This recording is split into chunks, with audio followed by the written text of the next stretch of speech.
Really good to see you. My name is Mike Stopforth. I run a company called Cerebra. We're a social media business, a strategic communications firm, and this conference is an effort on our part to try and answer some of the questions that get raised by so many of our clients as to what's next in the evolution of social media for business.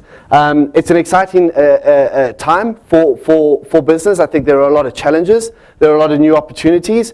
And I think what we're going to do today, the four speakers that we've managed to get together for you, is try and unearth, if not all the answers, definitely some of the important questions that we need to ask as business leaders and decision makers and thought leaders as we try and navigate this new space together. My talk today is titled The Social Business Challenge. As I mentioned, Cerebra is a strategic communications agency that deals with a number of corporate brands here in South Africa and in Africa, and we're constantly being asked questions that, to be quite honest, create even more questions. And the work that we're doing has moved beyond the application of social platforms like Facebook or Twitter or YouTube or Pinterest or LinkedIn or whatever it may be to marketing and towards business process and business design. And that's a very exciting move for me because it means that what's happening and this big burgeoning trend around social media has got a lot more to do with people than it has to do with technology.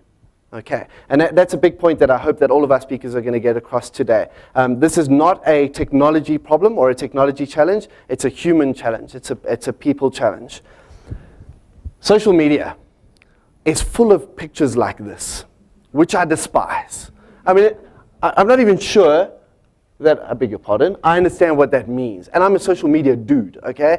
But the problem with social media for me is that there's a proliferation of buzz and hype, and I don't know how many people in the room have got iPhones. Any iPhone users? Does anybody have Zeit, the app Zeit on their iPhone? I'm a big fan of Zeit. It's like a magazine program app that allows you to aggregate really cool articles around certain topics. And I've got obviously social media as one of the topics in my Zeit app. And every day I'm dumbfounded by the amount of articles that say 7 tips to marketing success with Pinterest, and then 3 reasons your company should have a blog. You know, and these are all very important things, and many of them are incredibly valid. But I feel like, and my other favorite is infographics. I found this the other day. This is beg your pardon, infographic of infographics. How cool is that? I think we have too many infographics.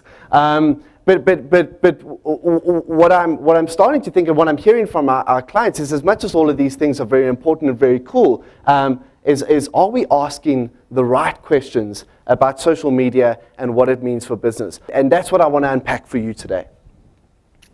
So I want to introduce you to a document. Many of you in this room, because I see some familiar faces, will be well familiar with it. It's called the Cluetrain Manifesto. And the social media enthusiasts in the room will laugh at me at this point in time because they go, ha, ha, ha. The Cluetrain, just like that, ha, ha, ha. The Cluetrain Manifesto is ancient, Mike. It's been around forever. And I know it so well that it opens with this paragraph. It says, a powerful global conversation has begun. Through the internet, people are discovering and inventing new ways to share relevant knowledge with blinding speed. As a direct result, markets are getting smarter, faster than most companies can keep up. Markets are getting smarter, faster than most companies can keep up. There's another excerpt that I want to read to you quickly. Employees are getting hyperlinked even as markets are. Companies need to listen carefully to both. Mostly, they need to get out of the way so intra-networked employees can converse directly with inter-networked markets. I love that. Okay, cool. But it is ancient. This is from 1999. That is so last millennium, okay? And the fascinating thing about the Cluetrain Manifesto for me is that despite all that's happened and all that's been written about what is going on online and what's going on in society since, nothing has expressed it as succinctly and powerfully as this document. And I'm going to try and explain why I love it so much. It's because it's a document from 1999 prophesying a challenge in 2009. I'm being liberal with my dates, okay? Pretend, if you'd like, that we are in 2009. Stemming from a big shift that happened in 1989, okay? It wouldn't have worked if I'd said 2012, okay? So bear with me, all right? But what am I going on? What does 1989 have to do with today? There were a couple of big things that happened in 1989 that I want to point you to. I don't know, maybe we can get some guesses from the audience. Can any of you remember what happened in 1989, besides me graduating Standard 1? Any guesses? Tiananmen Square? The fall of the Berlin Wall, that was one of the big moves. And obviously a massive shift in society and a massive shift in politics. Another big shift was this. Does anybody know what that is? That's Tim Berners-Lee's next computer. Yeah, it's even got a sign on it that says, this machine is a server. Do not power down, okay? Which is helpful for people who would want to power it down. So this is the original server from the world. In 1989, Sir Tim Berners-Lee wrote a proposal working at CERN for what would become the World Wide Web, and we all know what that changed and the massive impact that had on society. And in essence, what we're talking about is the rise of globalization, a massive shift in the way that we connect, do business, collaborate, and communicate with those around us. It's the industrial age moving to the information age, if we want to summarize it to terms that we all understand. So this period was typical because it was a significant shift in the way that commerce happened, in the way that business happened, and we arrived in an age where suddenly things were fundamentally differently to the way we understood them to be before. So what are the challenges that I hear our customers saying on a daily basis? And I'm going to try, I've managed to narrow them down to 3 key points. And maybe you'll be able to identify with some and maybe you won't. But the first one that I hear a lot is, Mike, we don't control our brand anymore. Okay? So there are a lot of things about social media, about people complaining about brands, about conversation online, about levels of engagement. But when we narrow it down, it comes back down to we just don't have any control over our brand. Customers are in control. That's scary. Okay, so this is the first thing that I'm hearing. The second thing that I'm hearing is we're battling to attract and retain talented people in our business. We're just battling to attract and retain. There's a human resources issue, okay, in business today. And the third thing that I'm hearing is our organization operates in silos. We don't communicate or collaborate at all. Okay, that's a biggie. All right, anybody identify with that? Okay, cool. So, and ironically enough, that's not just a big business thing. I think that's in every business thing. We experience that at Cerebra, and we're only 30 people. So I can only imagine the challenge that bigger corporates face in this regard. And obviously, there's issues around duplication and replication of work, and work going missing, and so on and so forth. And we just land up at a point where we're doing a hell of a lot of stuff, and we're not talking to each other about it. And in some cases, in bigger organizations, we don't even know that the resources exist within the business that we can access and communicate with and collaborate with, which is obviously a scary prospect. I believe that we're industrial age companies with information age staff and customers. I think that's the problem. I think as much as the information age signaled a massive shift in the way that consumers and employees think and feel and work, ordinary human beings, the way we structure our businesses and do work and facilitate commerce hasn't changed all that much. And that goes back to what Cluetrain said, didn't it? You know, markets are getting a hell of a lot smarter and smarter so much faster than companies can keep up. Industrial age companies with information age staff and customers. Richard Mulholland is sitting here, is a good friend of mine and a mentor. And when I ran this idea past him, he said to me, Mike, you're 100% right. It's like we're trying to solve business problems of the 50s using resources from this millennium. And it seems counterintuitive. It doesn't seem to make sense. So I want to talk to you a little bit about this information age customer and what characterizes her and how she behaves and why she's fundamentally different to what we remember from a couple of decades ago, and why that's challenging for business today. She's the referral customer, the recommendation customer. So the first thing I want to say is that these customers, information age customers, have progressed from being passive consumers to highly active prosumers. Simultaneous consumers and producers of enormous amounts of content online. And I love that about the web. I love that it gives ordinary people, like me, the chance to do extraordinary things online because we've had access to tools that facilitate that kind of interaction for the first time ever. So I think that's incredible. I think the fact that ordinary people can become extraordinary using the web as a platform is not only very exciting, but also extraordinarily challenging for business.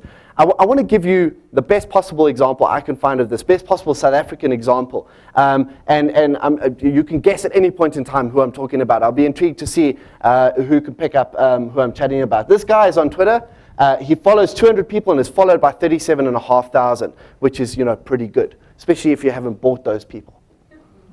He's got over 275,000 likes on his personal Facebook fan page, which is pretty amazing, okay?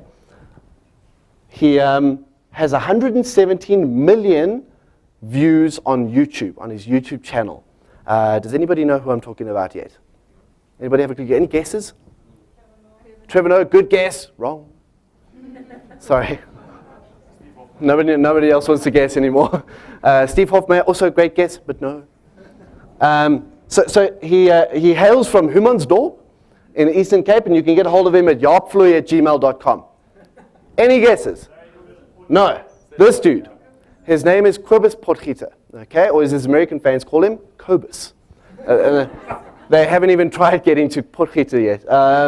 But Cobus' story is incredible. Cobus decided to upload a video of himself playing drums in 2007 to YouTube. So he would find a popular song that he really enjoyed, he would play drums to it, he would record a video of himself doing that and upload it to YouTube. He got a couple of hundred views, people started to notice, they were commenting, and then that grew to a couple of thousand, and then a few 10,000, and then he got a call from a cymbal supplier, Meinl Cymbals, who said, you know what, Cobus, we would love it if you would just sort of play our cymbals in your video. Is that cool? You know, would you be okay with that? Sent him some cymbals, then the drum manufacturers came, then Shure Microphones sponsored him, and before long he was getting called out to do clinics in Stockholm and Berlin and LA on his unique method of learning to play the drums, which is without sight reading, without music notation, which he has dubbed the Cobus method. Okay. Besides that, this guy's remarkable. He's become a veritable internet rock star. He's making an absolute fortune from his DVDs and from the annuity revenue that he generates from advertising on his YouTube channel and so on and so forth. And the incredible thing for me is that nobody in South Africa knows who this guy is.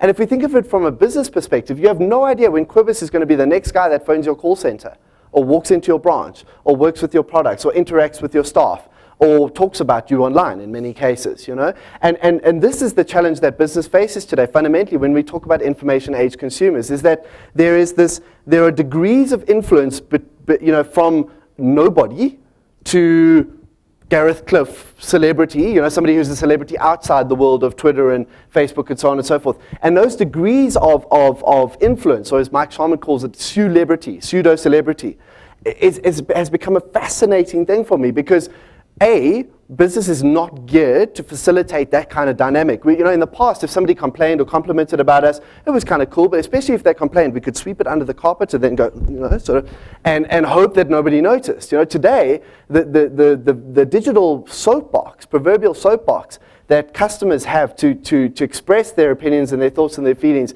is astronomically, or you know, so much bigger than before. So that's incredibly challenging to business. And it's given rise, in my mind, to what is in many instances a referral economy.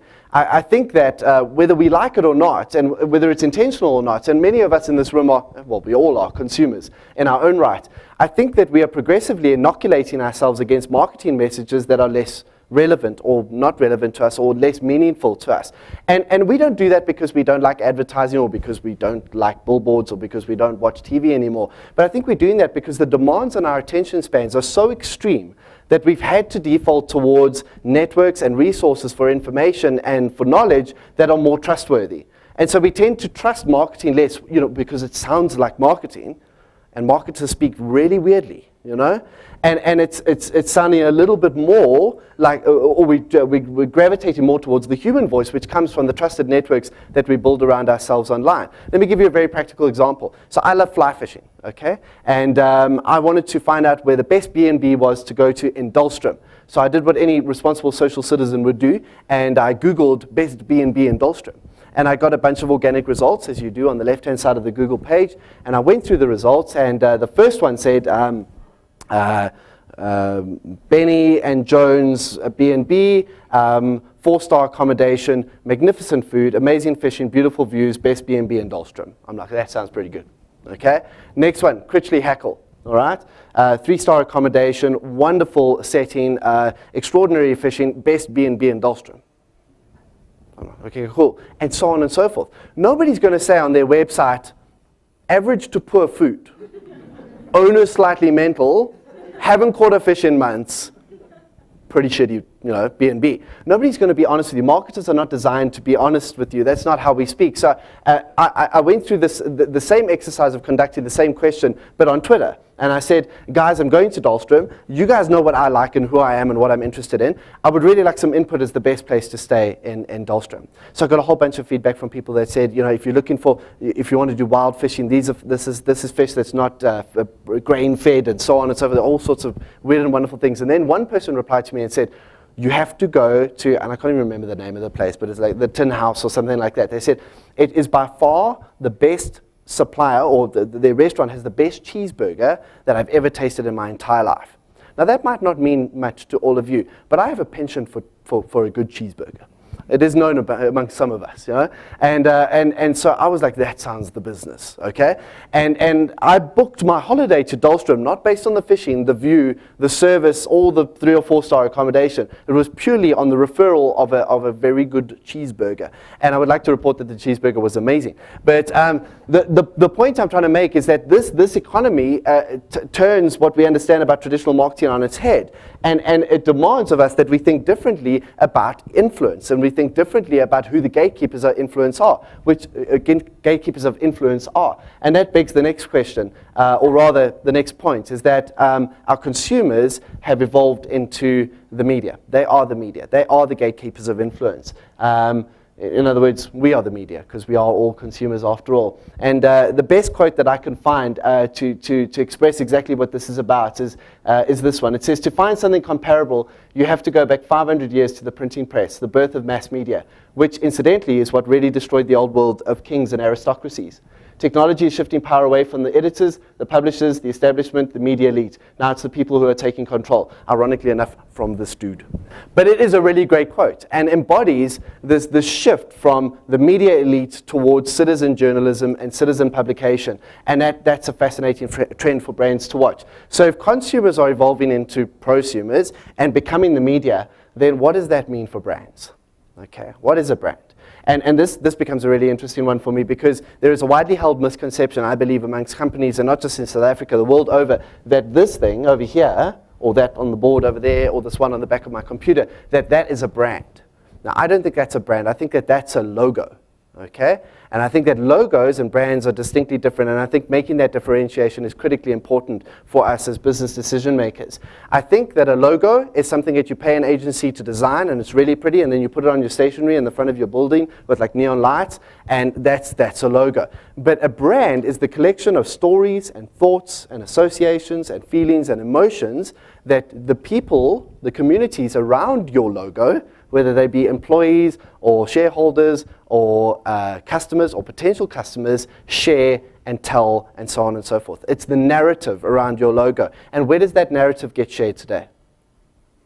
Online. That's where it happens. Okay. So there's a really great story around this, and I don't know how many of you are familiar with the particular challenge that Gap faced. Gap are a wonderful luxury brand. They've got a Facebook, or at this time had a Facebook fan page of 4 million likes, really high levels of engagement and so on and so forth. And they decided it was time for a rebrand. And so they paid an agency a small fortune to come up with a logo, and they decided what they would do was launch that logo to the online Gap community, kind of as a, you're our social guys, we love you so much and whatever. And they launched it, and there was a whole lot of conversation, and there was plenty of interaction, and the general feedback was, this is quite cuck. Okay, so they were like, all right. And they pulled it, and they were like, okay, rad. So here's an idea. We're going to ask you guys to come up with ideas for a really cool logo, and we're going to run a competition, and there'll be voting and democracy and hugs, and then at the end, we'll come out with a really cool logo. So they went through the whole process. They had comps and whatever, and they got to the end, and for some reason, somebody at Gap decided that they didn't really like any of the submissions, and they went back to this. And the audience said, it's still quite cuck. Okay. And a week later, they went back to that, which is now the Gap logo. That entire exercise, all that money spent, all that engagement for absolutely naught. So there's a number of ways to look at this example, but I think what we need to acknowledge is that our perception, or what we believe about our brands, our marketing objectives, our communication goals, our business objectives, is sometimes not completely aligned with customer insights. And those customer insights are often gained through social platforms. And I love the fact that that feedback loop is created. And there's a meeting place somewhere in between those two, which I'll talk to a little bit more later, which I think we need to be aware of. So what do brands need to learn? You need to learn that when you're in social media, that when you engage in this space, that it's kind of like walking into somebody's dining room in the middle of a dinner party, sitting down and saying, I'd really like to chat to you about this new vehicle we're selling. It's not, you get a couple of looks like that. I love this picture. It's not only inappropriate, but it's kind of invasive. And so very few brands have realized that they are engaging in an interpersonal space designed for interpersonal communication, and that they need to earn the right to engage and communicate and, God forbid, even sell. You know, sometimes selling works, but as a last resort almost. And that unwritten promise of social media, of engagement in social media, is something that very few social media enthusiasts and gurus are telling their customers about. You have to understand that there's a process to follow, which I'll speak to a little bit more later as well. The other thing that we have to realize is that we've moved from broadcasting to our customers to having conversation with them. And this is an issue of scalability. You know this. I mean, I'm preaching to the choir now. We all know that we've had to move from broadcasting to conversation. What we don't really know is how to scale this. And that's one of the issues that we have, because very often what we see in our clients is a small group of champions that get social media. They just get it. It's natural. They understand how to speak to clients or whatever. But then there's about 8,992 people in the organization that don't. And so inevitably what tends to happen is that the agenda that we're pushing via social, inclusive, immediate interaction, we'll solve your problems, we embrace you, we love you and whatever, doesn't always follow through at a branch level or at a franchise level or at the extended level of where the customer actually interacts with the business. So the challenge for brands today is that how do we, instead of just having a social media department or a social media agency or whatever it is that we work with, how do we think like a social business? How do we think differently about customers at the most fundamental level? Can you see how industrial age businesses are not necessarily designed to talk and engage with information age customers? Again, one of the shortcomings. The next thing we need to think about is moving from campaigns to communities. This is something we talk about a hell of a lot at Cerebra. It's not that campaigns aren't important, it's just that they shouldn't be the primary focus of your communication with customers. We need to think more about building communities long term and using campaigns to catalyze and grow those communities and to generate loyalty and affinity and awareness and so on and so forth. But the priority has to be in the long-term growth of the community as opposed to the budget that we can allocate towards a campaign. I mean, I often see this. I get guys phoning me and say, we're running this big campaign, we've got X budget for social, because social is normally left right to the end, so it's the red-headed stepchild of the marketing conversation. So you get right at the end, you get the little bit of budget, and okay, and we want 50,000 likes on our Facebook fan page. And I'm like, cool, we can help you with that. And then the next question from our side is, okay, what do we plan to do with this platform afterwards? What's the next step? What is the communication plan? Once the campaign ends? And they're like, oh no, we'll shut it down then. We're not gonna carry on. I wouldn't want to do that. And what we don't think about as businesses is that, and that's an extreme example, obviously, but what we don't think about as businesses is what we're expecting our customers, how we're expecting them to react. As if, essentially the customer is saying, I'm giving you my loyalty, I'm giving you my attention, I'm participating with you, and you're basically telling me to sod off when the budget's finished. Which is, it's a scary conversation that many brands are having with their customers. Then, the evolution where we want to get to is when we start thinking about our customers not as targets, as people that pay our salaries, but as potential partners in innovation and collaboration in our business, that they can start to improve and change the way we do business at the most fundamental levels. And that's an exciting place to reach, and I'm sure that the other speakers are going to speak a little bit more to that later. That's embarrassing. I'm going to tell my lawyer to stop updating the sales forecast. Okay, cool. So the next thing I want to say is that okay, so we've got consumers moving to prosumer, we've got the democratization of the media, and we've got customers owning brands, and us as businesses, industrial age businesses, having to figure out how to deal with that. Okay, what about behind the firewall? What about information age employees? Okay, I want to go back to the Cluetrain manifesto and the quote I read to you earlier on. Employees are getting hyperlinked even as markets are. Companies need to listen to both. Corporate firewalls have kept smart employees in and smart markets out. I conducted a social network analysis for a big private bank in South Africa the other day, and they wanted to understand if they opened up access to Facebook and Twitter all the time at work, what impact that would have on staff productivity and so on and so forth. My findings were not good, basically. I tease. So we went through this whole process of conducting a number of interviews, but what was fascinating for me was this one quote that came out for it, and if anything embodies the gap between industrial age business thinking and information age employee thinking, it's this one. This guy said to me, "My company trusts me with brokering a multi-million-dollar hedge fund, but not with managing my own time online."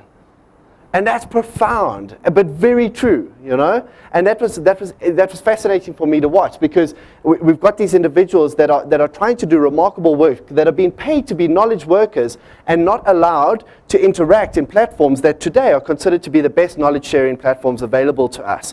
I did some work with a business the other day that's starting to do some revolutionary stuff. They're starting to take the employees' participation online and reward it come salary review time, KPI time, by saying the information that you submit to the business using social business software, which is what Gijs is going to talk to you a little bit more about later, the more likes and comments and interaction that you get on the posts that you submit to the business, the more valuable you are to our business, and reward them accordingly. So that's a very exciting prospect and something we're enjoying watching.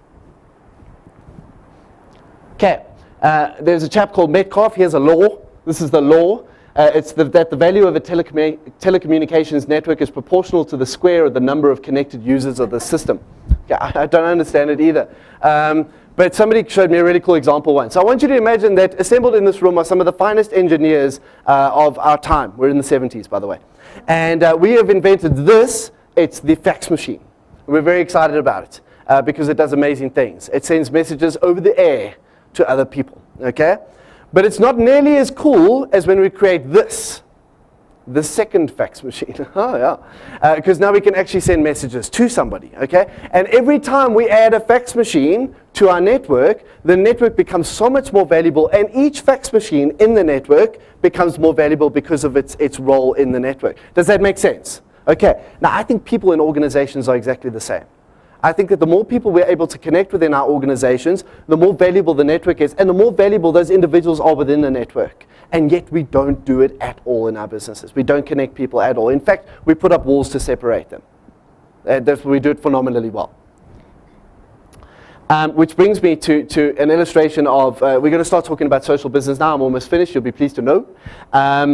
Looking at the evolution of digital and the role of technology in this journey from where we moved from analog to digital in the 80s towards the point where we're talking about social business now. And the digital evolution gave rise to the digital media evolution. We went online, the likes of Google, not Internet Explorer, but Google, no offense to Microsoft, doing remarkable things and changing the way that we found and resourced and spoke about information.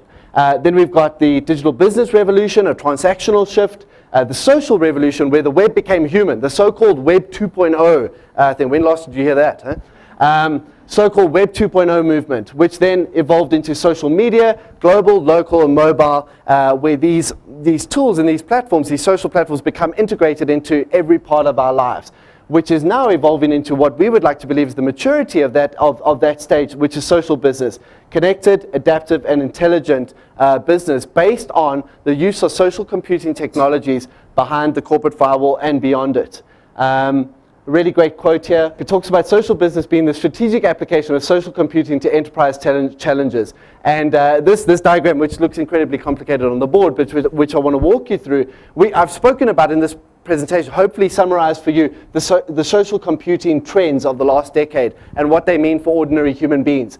That is resulting in a need for us to reassess the way we see customers, business partners, and workers. You know, traditionally in the enterprise ecosystem, we have intranets, extranets, and intranets. That's how we divide up these units. Social business brings this all back together. It's the strategic application of social computing to enterprise challenges, where we focus on culture, we focus on connections, we focus on participation, and we focus on measurement, because we can measure, because it's digital, and that's a good thing as well. The result being high value, high scale, cost effective, and emergent business outcomes. And if that sounds good, then you're going to hear all about that today. So that's kind of cool. All right, right. Bringing it home, This is what Priya is going to talk about afterwards. She's going to chat a little bit more about the foundation that you lay for social business. Then we're going to have Gijs talking about the networks that you create and the software that you use. And then Paul ultimately will be talking about the role that customers play in this evolution. What we want to do is help you put the horse before the cart.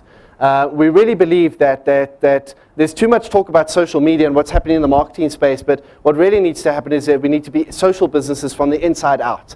And that's what's not happening at the moment. So we're trying to raise the right questions and trying to get the conversation going. And hopefully at the end of today, you'll get a little bit of a better idea as to how you can build this as a mindset, as a business mindset, from right inside your organization to your external activities. So thank you very much for your time. I'm going to hand over to Priya now. Thank you.